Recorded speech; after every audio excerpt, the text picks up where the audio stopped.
자, 이제 오늘은 신명기 1장 처음 부분을 시작하도록 하겠습니다. 먼저 복습을 잠깐 해보겠습니다.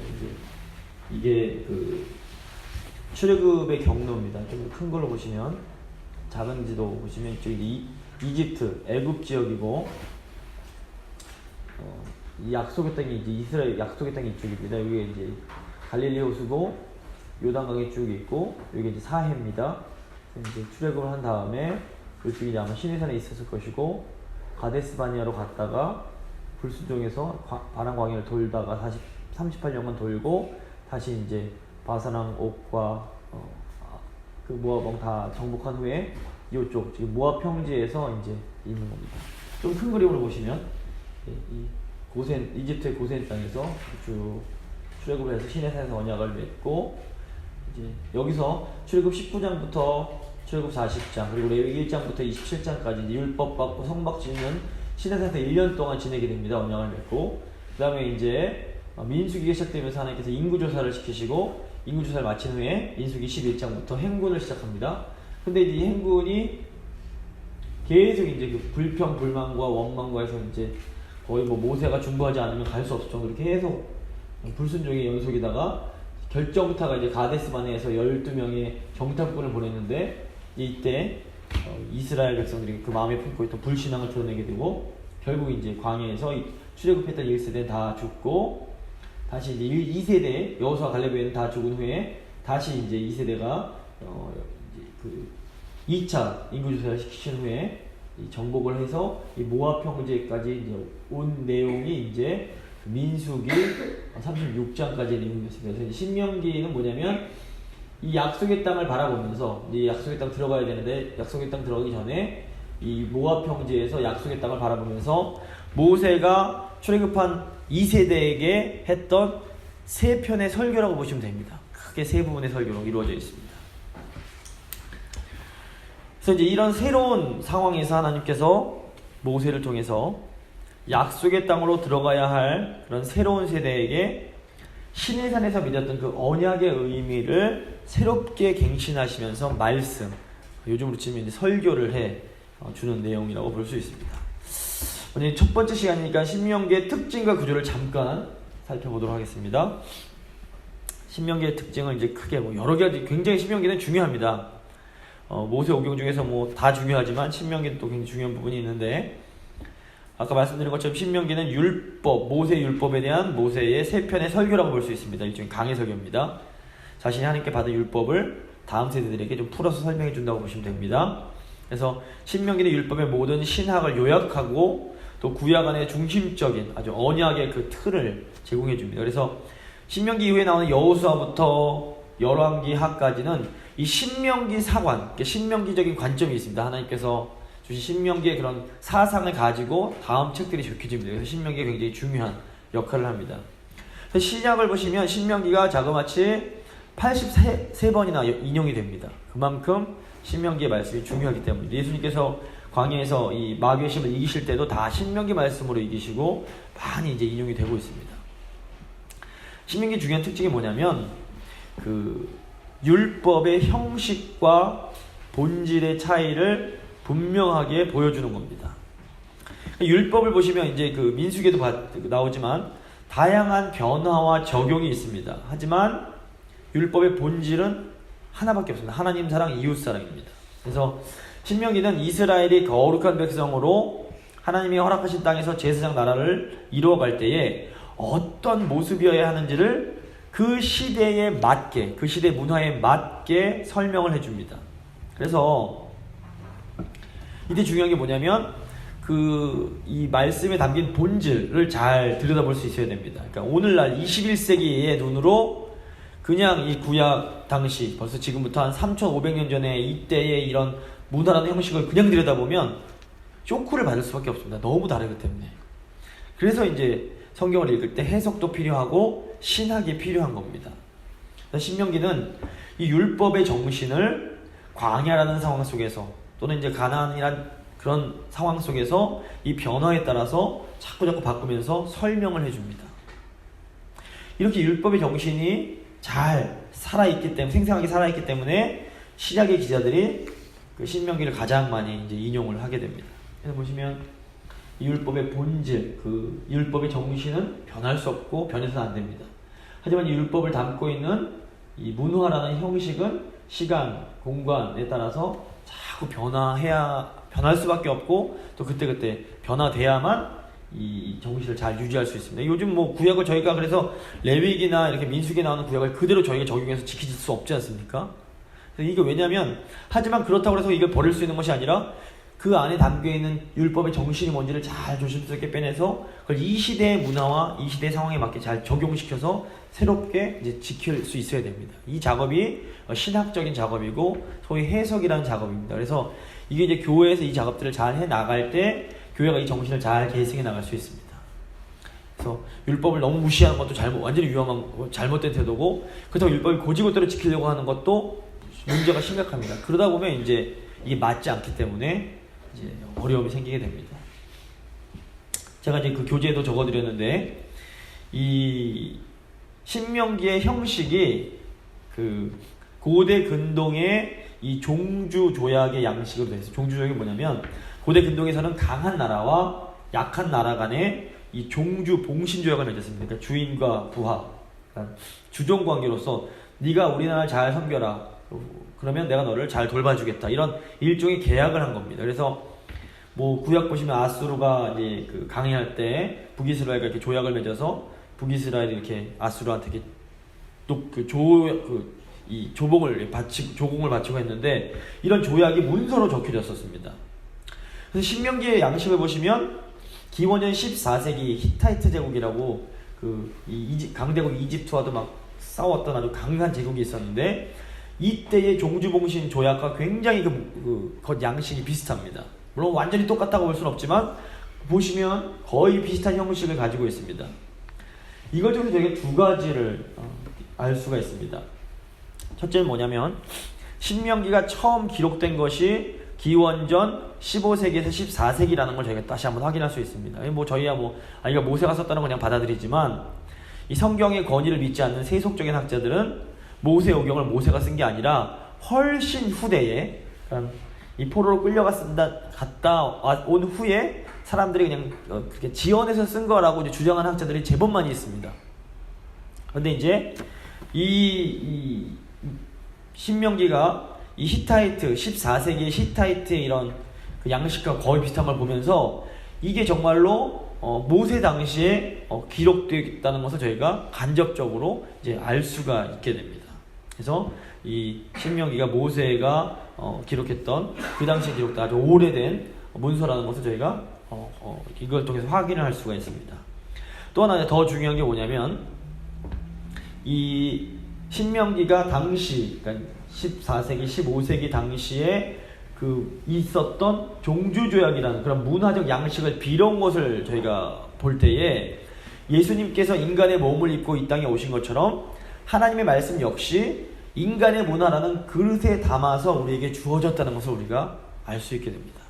사실 뭐 잠언이나 이런 거 봐도 잠언의 내용이 뭐 독특하게 쓰여진 것이 아니라 당시 고대 근동에서 떠돌던 속담을 모아온 겁니다. 근데 그 속담 중에서 하나님 뜻에 맞는 내용들을 가져와서 썼던 겁니다. 그러니까 저희가 설교를 할 때도 보면 그냥 성경만 갖고 하는 게 아니라 때로는 어떤 뉴스에서 성경을 해서 이해할 때 도움되는 것들을 갖고 와서 예화를 쓰는 것처럼 성경 자체가 기록될 때에도 성경의 저자들이 당시에 어떤 사람들에게 알려져 있던 이야기들을 하나님 말씀에 부합하는 것이라면 가져다가 하나님 말씀 가운데 이제 인용해서 썼다는 것을 저희가 알 수 있습니다. 그래서 율법의 본질, 그러니까 율법의 정신은 불변하는 진리지만 이 본질을 담고 있는 문화는 변화될 수 있다는 것을 저희가 이해할 필요가 있습니다. 그래서 우리가 구약의 율법을 지금도 똑같이 지킬 수 없는 이유가 이 때문입니다. 문화가 달라졌기 때문입니다. 정신은 변하지 않았지만 문화가 달라졌기 때문에. 그래서 율법의 내용에 해당하는 이 정신과 본질 그리고 형식에 해당하는 그릇에 해당하는 이 문화와 양식을 잘 분별하고 구별할 수 있어야 됩니다. 그래서 성경에 담긴 이 율법의 정신과 본질을 잘 꺼집어내서 오늘날 우리 시대에 맞는 문화와 양식 속에서 잘 담아내야 됩니다. 그럴 때 복음이 더 강하게 역사할 수 있고 우리가 그 하나님의 뜻을 이루어갈 수 있습니다. 자, 이제 두 번째로 신명기의 구조를 한번 살펴보겠습니다. 신명기에 총 34장으로 이제 되어 있는데 1장에서 4장까지는 과거에 대한 내용입니다. 역사적 조명을 하고 있고, 첫 번째 설교가 이제 역사적 조명에 대한 겁니다.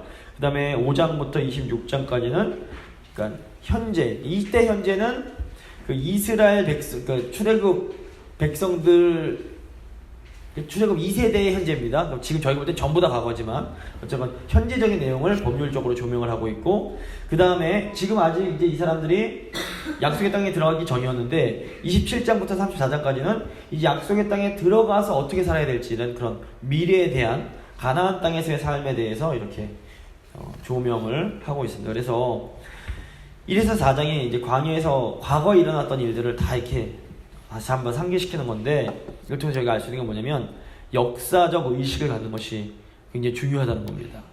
저희가 이제 작년 1년 동안 교회사를 쭉 공부한 이유가 이 때문입니다. 그래서 과거를 통해서 배우지 못하는 사람은 계속해서 똑같은 실수를 범할 수밖에 없습니다. 그래서 이제 과거를 저희가 잘 공부하는 것들이 필요합니다. 자, 이제 오늘은 첫째 시간이기 때문에 1에서 4장의 역사를 배우는데 오늘은 1장에 좀 주목해 보도록 하겠습니다. 1장 1절에서 이제 8절까지 서론이라고 되어 있는데, 특별히 1절에서 5절 말씀 보겠습니다. 1절 보시면 이는 모세가 쭉 나오다가 이스라엘 무리에게 선포한 말씀이니라 라고 이제 되어 있습니다. 근데 이제 이게 히브리어 성경의 그 신명기 제목이 뭐냐면 이는 말씀이니라 라고 되어 있습니다. 그래서 신명기 전체가 요단강 동편에서 모압 평지에서 모세가 출애굽 2세들에게 주었던 말씀들에 대한 기록이기 때문에 이는 말씀이니라, 처음 구조를 따라서 이렇게 되어 있는데 이런 내용을 볼 수 있습니다. 특별히 3절을 보시면 모세가 이스라엘 자손에게 여호와께서 그들을 위하여 자기에게 주신 명령을 다 알렸으나 라고 되어 있습니다. 모세는 하나님께서 이스라엘 백성들을 위해서 주신 그 명령을 알려줍니다. 그러니까 모세는 하나님이 알려주신 것만, 말씀하신 것만 설교를 합니다. 모세가 뭐 자기의 어떤 욕심이라든가 자기의 생각들을 전하는 것이 아니라 하나님이 알려주신 것을 전했습니다. 이렇기 때문에 후대 사람들이 모세를 선지자라고 부릅니다.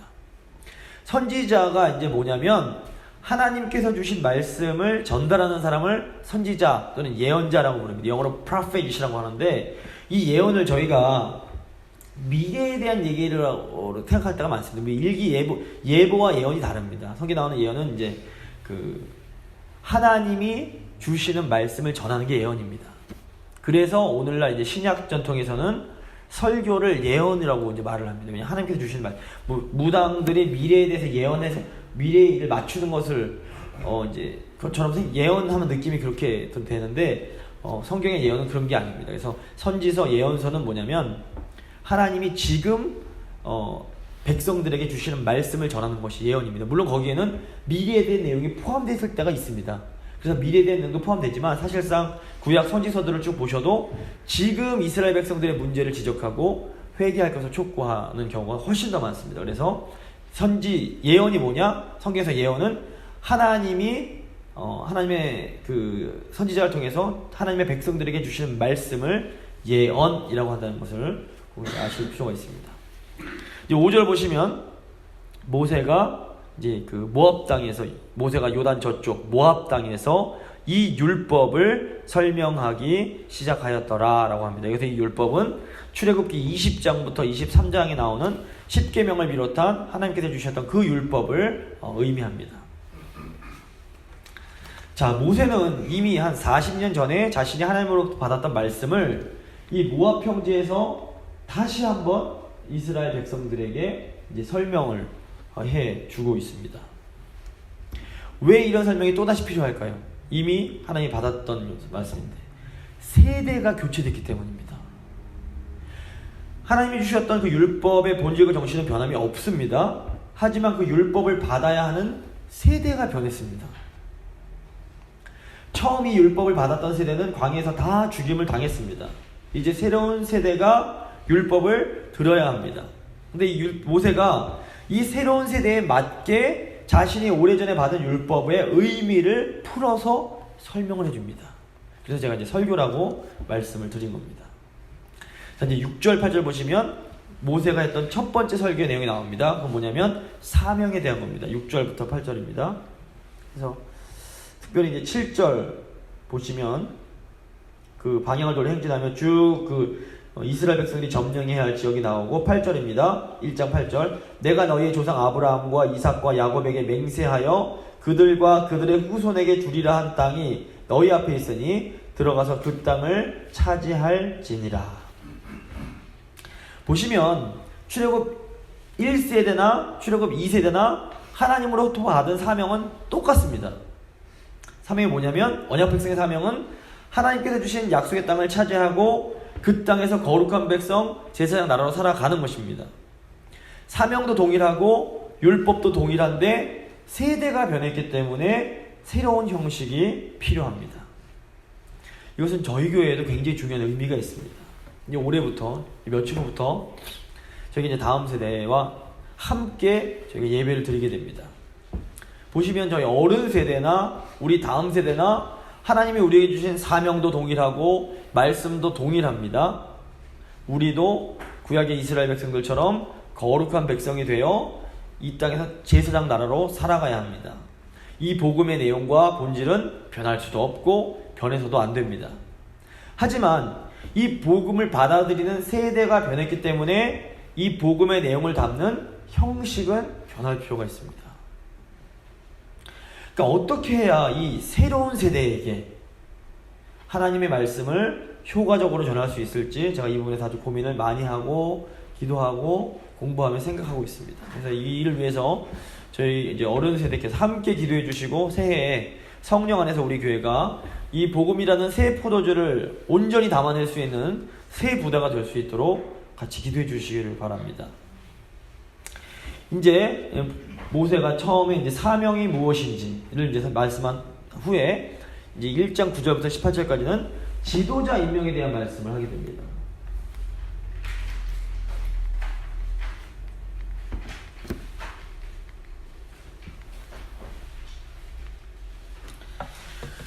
(9절에서) 이제 모세가 언약 백성의 사명이 약속의 땅을 취하는 것이다 라고 말하자마자 9절에서 뭐라고 합니까? 나는 혼자서 이 사명을 감당할 수 없다라고 고백을 합니다. 나는 홀로 너희의 짐을 질 수 없도다. 이게 아무리 뛰어난 하나님의 사람도 하나님이 주신 사명을 혼자서는 감당할 수가 없습니다. 굉장히 중요한 의미가 있습니다. 10절 보시면 이스라엘 백성들이 하나님께서 아브라함에게 주셨던 약속이 성취됨으로 인해서 하늘의 별과 같이 많아지게 됩니다. 이것에 대해서 모세가 기뻐합니다. 11절 보시면 모세는 너희가 더 번성하기를 원한다 하면서 이스라엘 백성들을 축복해 줍니다. 하지만 12절 보시면 하나님의 약속이 분명히 성취되었습니다. 그렇다고 모든 문제가 저절로 사라지는 것은 아니라는 것을 저희가 보게 됩니다. 백성들의 약속대로 백성들의 수가 많아지면서 도리어 문제가 더 많아지게 됩니다. 이때 모세가 자신의 한계를 겸손하게 인정합니다. 그리고 나 혼자서 못하니까 각 지파에서 나를 도와서 재판할 지도자를 그 수령들을 세워라 라고 말을 합니다. 백성들이 이것에 대해서 좋게 생각을 합니다. 이제 9절 그 13절을 보시면 이제 이거 세번역으로 번역을 하면 이제 이렇게 나옵니다. 너희의 각 지파에서 지혜와 지식이 있는 인정받는 자들을 택하라. 내가 그들을 세워 너희 수령을 삼으리라 한즉 이렇게 말을 합니다. 이걸 이제 세번역으로 번역하면 당신들은 지파에서 지혜가 있고 분별력이 있고 경험이 많은 사람들을 뽑으십시오 라고 이제 번역이 되어 있습니다. 그래서 지혜는 똑같이 번역이 됐지만 지식이 있다는 건 분별력이 있는 것을 의미하고 인정을 받는다는 것은 경험이 많은 experienced 경험이 많은 사람을 의미합니다. 그래서 모세가 지혜가 있고 분별력이 있고 경험이 많은 사람을 지도자로 뽑으라고 말을 합니다. 그러니까 지도자는 하나님께서 주시는 지혜와 또 선과 악, 옳음과 그름을 분별할 수 있는 그런 분별력이 필요합니다. 열왕기 상을 보시면 하나님께서 솔로몬에게 주셨던 것이 바로 이 지혜와 분별력이었습니다. 그래서 어떤 의미에서 이제 교회의 지도자, 영적인 지도자는 하나님께 늘 이 지혜와 분별력을 달라고 기도해야 됩니다. 그래서 지도자들을 위해서 기도해 주실 때도 하나님, 저희 지도자들에게 지혜와 분별력을 허락하여 주십시오. 기도해야 됩니다. 굉장히 중요합니다. 이게 의사결정을 해야 되는 거기 때문에 지혜와 분별력이 굉장히 중요합니다. 이 새롭게 뽑힌 지도자들은 뭘 했어야 되냐면 모세를 도와서 재판하는 걸 도와야 됐습니다. 옳고 그름을 시시비비를 가리는 역할을 해줘야 됐던 겁니다. 그런데 중요한 것은 그들이 자신의 지혜를 의지해서 그 임무를 한 것이 아니라 이 사람들은 하나님의 도구로서, 하나님의 수단으로서 하나님이 주신 율법을 해석하는 일을 해야 했습니다. 보시면 이제 16절, 17절 보시면 모세가 새롭게 뽑힌 지도자들에게 했던 말이 나옵니다. 바로 이겁니다. 좀 길지만 제가 한번 읽어드리겠습니다. 너희가 너희의 형제 중에서 송사를 들을 때에 쌍방간에 공정히 판결할 것이며 그들 중에 있는 타국인에게도 그리할 것이라. 재판은 하나님께 속한 것인즉 너희는 재판할 때에 외모를 보지 말고 귀천을 차별 없이 듣고 사람의 낯을 두려워하지 말 것이며 스스로 결단하기 어려운 일이 있거든 내게로 돌리라. 내가 드리리라. 보시면 이게 하나님 백성들의 재판의 본질입니다. 재판은 기본적으로 하나님께 속한 것입니다. 하나님께서 주신 기준은 언약 공동체에 속한 모든 사람들에게 유익합니다. 심지어 언약 공동체에 있는 타국인, 이방인일지라도 공정하게 재판받을 권리가 있었습니다. 요즘 말로 하면 법 앞에 평등입니다. 이게 지금 저희가 듣게 나온 당연한 거 아니야 생각 들지만 지금부터 3500년 전 그때는 왕의 말이 곧 법인데 권력자에 의해서 법이 만들어지고 마음껏 바뀔 수 있었던 때입니다. 그런데 이스라엘은 아주 독특하게도 이제 나중에 그 사무엘이나 이걸 보시면 이스라엘은 왕조차도 하나님의 법에는 순종해야 됐습니다. 이런 아주 그런 급진적인 평등 사상은 당시 이스라엘 외의 다른 나라들과는 아주 철저하게 이스라엘을 이제 구별시켜 줍니다. 아주 그 이스라엘 거룩성이 드러나는 게 이 법입니다. 하나님의 율법. 아무리 뛰어난 강한 권력을 가진 왕일지라도 하나님의 법 앞에는 고개를 숙이는 이것이 이제 이스라엘의 법이었습니다. 그래서 성경은 이 오래전부터 모든 개인을 동등하게 존중할 것을 가르쳐 줍니다. 이것이 이제 신약에 오면 복음의 원리로 연결이 됩니다. 로마서 3장 21절 22절 보시면 이제는 율법에 하나님의 한 의가 나타났으니 율법과 선지자들에게 증거를 받은 것이라 곧 예수 그리스도를 믿음으로 말미암아 모든 믿는 자에게 미치는 하나님의 의인이 차별이 없느니라. 그러니까 이 복음이, 그러니까 저희가 뭐 구약은 다르고 신약은 복음이고 구약은 율법이 이렇게 생각하는 분들이 많은데 사실은 구약도 복음입니다. 구약도 기쁜 소식입니다. 구약대로 못 살아서 문제가 생긴 것이지 구약 시대 사람들이 하나님의 말씀대로 온전히 살았으면 그 삶에 놀라운 복이 임할 수밖에 없었던 겁니다. 그래서 이제 오늘날 예수께서 오심으로 많은 이제 형식들이 또 바뀌었지만 그 원리 똑같습니다. 하나님은 모든 자들을 공평하게 대해주십니다. 그래서 하나님 그리스도 안에 있는 자들에게 뭐 남녀의 차별이 없고 빈부의 차별이 없고 그 나이의 차별이 없습니다. 다 한 인격 아주 하나님께서 소중하게 대해주십니다. 자, 이제 마지막 부분으로 가서 이제 모세가 1장 19절부터 46절까지 그 과거 실패를 회고합니다. 그러니까 모세가 약속의 땅을 차지하는 그 사명과 또 이 지도자를 세우는 기준에 대해서 얘기를 한 후에 곧 이어서 이스라엘 실패에 대한 내용을 쭉 설명을 해줍니다. 모세가 이스라엘 백성들이 그런 범했던 과거의 실패, 그 잘못을 말해주는 이유가 뭘까요? 실패를 통해서 배우고 새로운 미래를 열어가게 하기 위해서입니다. 우리가 역사를 배우는 이유도 마찬가지입니다. 역사가 뭐 단순히 재밌어서 역사를 공부하는 것이 아닙니다. 역사를 알면 그 역사 속에서 지금 우리의 모습, 과거를 비추어서 지금 우리의 모습을 좀 더 객관적으로 볼 수 있게 됩니다. 그래서 뭐 성경뿐 아니라 모든 인류의 역사를 보면 모든 진보는 지금의 현실을 보다 객관적으로 바라보는 것으로부터 시작이 됩니다. 나를 제대로 알지 못하면, 내 상태가 어떤지를 제대로 알지 못하면 발전이 있을 수가 없습니다. 그래서 과대망상, 잘못하고 있는데 난 잘하고 있어 착각도 발전이 없고, 잘하고 있는데 난 못해라고 생각해도 발전할 수가 없습니다. 내 모습을 있는 그대로 보는 것, 하나님 보시는 대로 내 모습을 있는 그대로 볼 수 있는 것에서 모든 진보와 발전이 시작이 됩니다. 이건 국가의 역사나 교회의 역사나 다 마찬가지입니다. 외부인들이 볼 때는 분명히 잘못하고 있는데 우리만 옳다고 고집을 부리는 국가나 교회는 소망이 없습니다. 물론 때로 소신이 굉장히 중요합니다. 사람들이 다 예스라고 말할 때 우리는 하나님 앞에서 노라고 말할 수 있는 그런 배짱도 필요합니다. 그런데 문제는 때때로 소신인지 고집인지 우리 스스로도 분별이 잘 안 될 때가 많다는 것입니다. 그래서 이 고집인지 소신인지를 분별할 수 있는 좋은 방법 중 하나가 뭐냐면 지나간 역사를 회고해 보는 겁니다.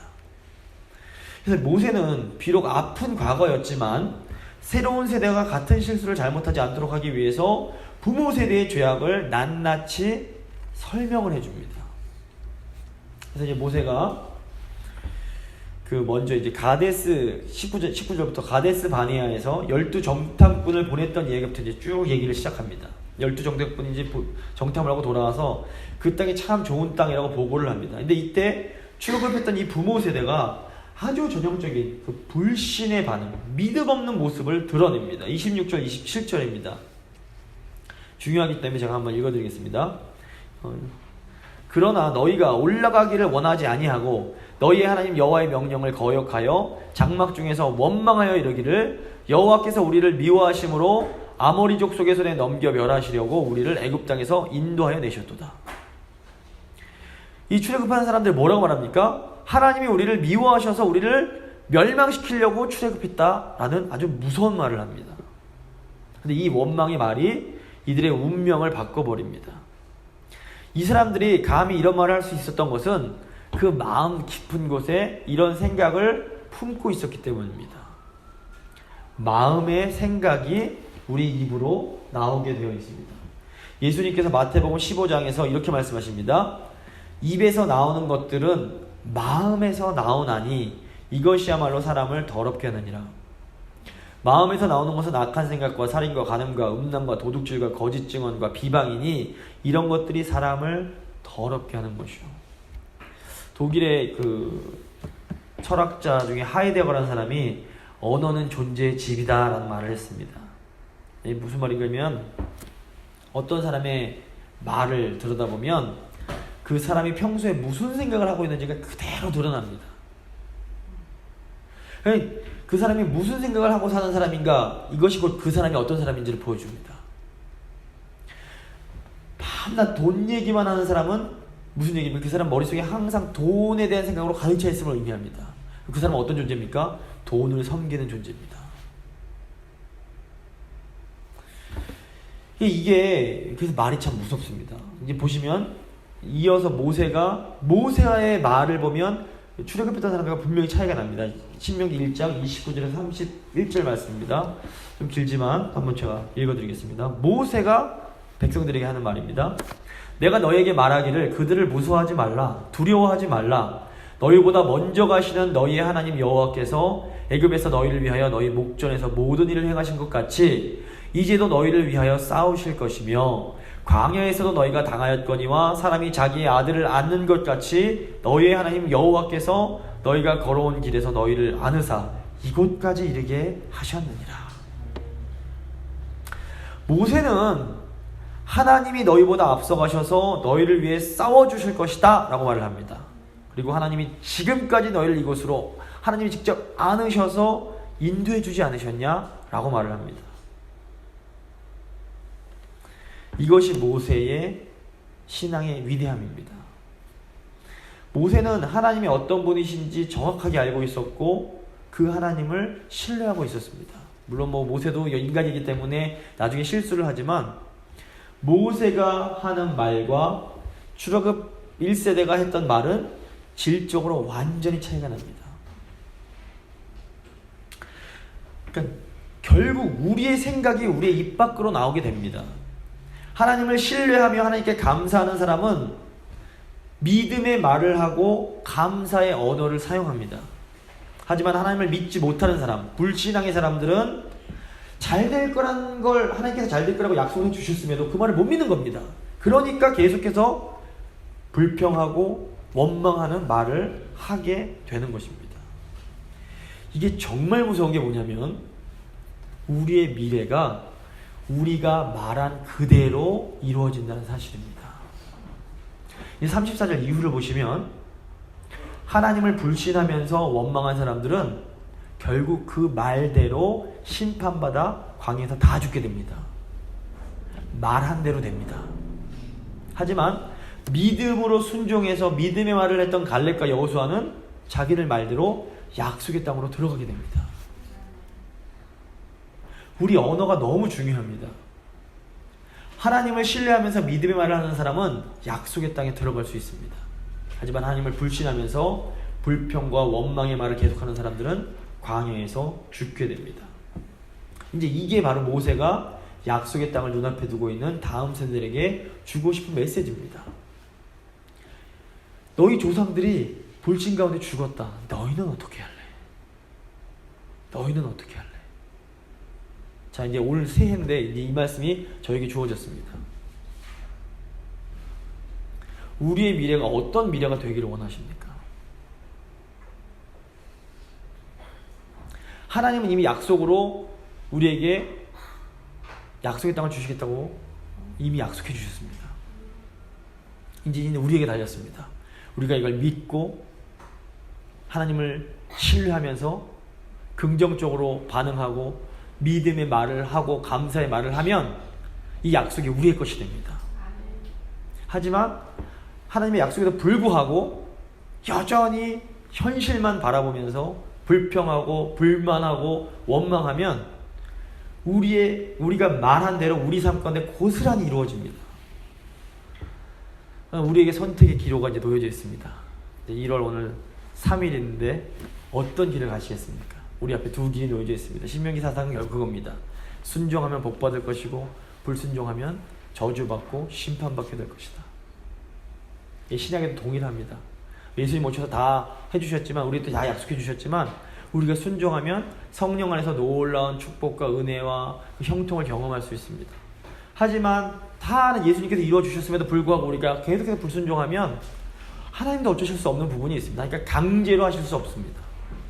그래서 우리가 기쁜 마음으로 순종하는 것이 필요한 겁니다. 그래서 이 새해 시작하시고 이제 새해 한 번은 저희가 다 같이 내딛었는데 다시 한번 하나님, 저희가 이제 올해만큼은 정말로 믿음으로 이 하나님의 약속을 성취하는 그런 해가 되기를 원합니다. 저희 힘이 너무 연약해서 할 수 없사오니 성령 하나님 저희의 입술과 저희의 마음과 저희의 존재를 사로잡아 주셔서 저희가 믿음으로 나아갈 수 있도록 주여 도와주시옵소서. 한번 간절히 한번 저희가 같이 기도하도록 하겠습니다. 기도하시겠습니다.